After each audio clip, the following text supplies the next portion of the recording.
overthinking, the concept of overthinking even doesn't make sense. It's similar to like Islamophobia. The concept is nonsensical.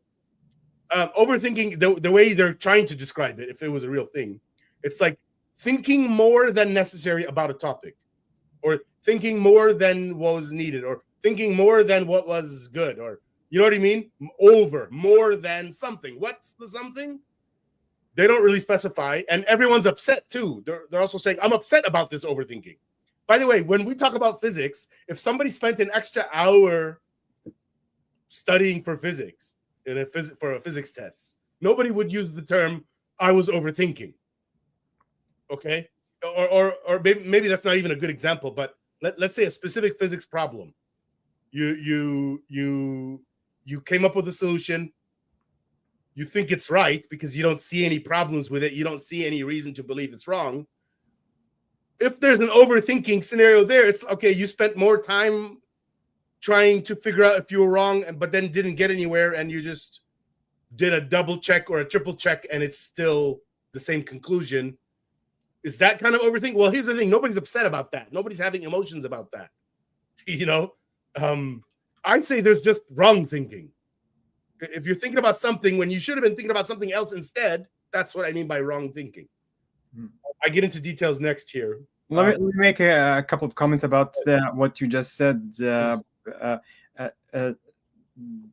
first thing is probably the idea that people might be using this as a kind of a crutch and having it as a kind of self-perpetuating thing that, well, this is something like OCD. It's out of my control. I'm not going to be able to have any control over it.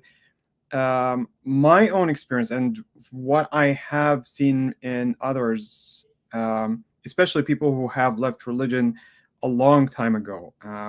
For me, this process started about 30 years ago. So I've been through so many different stages along the way. What I wanted to say is that this type of fear in the intensity that you carry right after you leave religion is untenable. You cannot actually sustain it for a very long time. It's probably something that characterizes a transitionary period. I mean, it's not going to go away. I'm not saying it's something that would magically go away, but it's something that could atrophy over time. It's not something that can sustain itself. If it's sustained, there's fresh wounds. I'm sorry? There's fresh wounds. Yeah, exactly. And so if it's sustaining itself for years, this person probably has more issues that need to be dealt with. It's far more than just leaving religion, and it's something much more compounded. Okay. I'm not a qualified person in any of the issues that are related to neither am I. I'm just speaking. Yeah, I'm not a counselor. I'm not a therapist. I'm not a psychologist.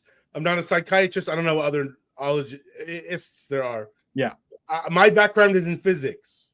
Okay. Just like the Sam, like education background, like school-wise. But also we have a background being Muslims. So we do have some real actual life experience that comes to the table. Yeah. From a perspective that many other people wouldn't be able to have. But at the same time, we're not talking about this from a professional point of view, from the point of view of people who might be talking about this as qualified psychologists who have gone through various qualifications or courses that actually would be required here. Yeah. So let's go ahead and start explaining to people. And by the way, I'm pretty sure I learned all of this from psychology sources. You know, my first psychology class, I did take a psychology class in college, one class or two, I think two. And that was way back when I didn't really even know what I mean, I was a Muslim back then. I remember kind of not seeing it as important. I remember they used to throw on labels of mental illnesses, and I never understood. For one, they didn't really explain what the labels are. What it is. Like they'll throw out labels, but they won't say what it is. And how are you going to know what the hell they're talking about when you never experienced it? Or here's the thing, maybe you did and you don't even know how to connect them.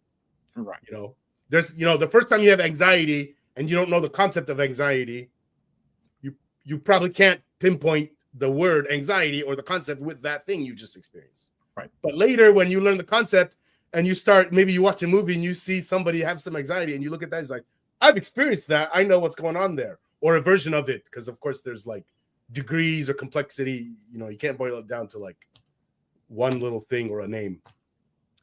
So what I want to say here is thoughts are or can be habits.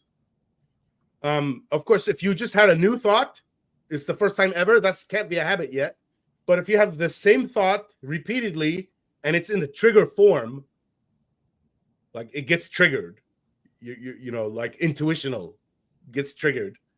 That's what I mean by a habit. An example of that would be, let's say you hear adhan, and then you think, oh, that's adhan. There's the sensory input, which is the actual adhan noises, and a baby wouldn't recognize that. A baby who's born yesterday doesn't know what that is. But me, as somebody who has some triggers in my brain, habits, links up that sound with the concept of adhan, and that links up to a bunch of other things, what the purpose of adhan is. And then for a lot of other people that are still stuck in the hell that we're talking about, the fear of hell, they start having other triggers happening also in combination with that. Like, and I bring it up later, but you know, what if Islam is true? What if I'm wrong about everything I've been thinking? Now they're already hyperventilating.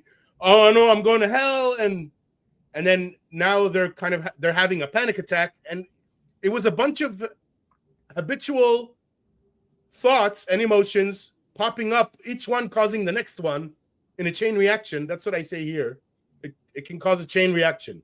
And it's a chain reaction in the sense that at no point did you sit down and think, what should I think next? You know, the part of you that isn't the automatic intuitional part of you.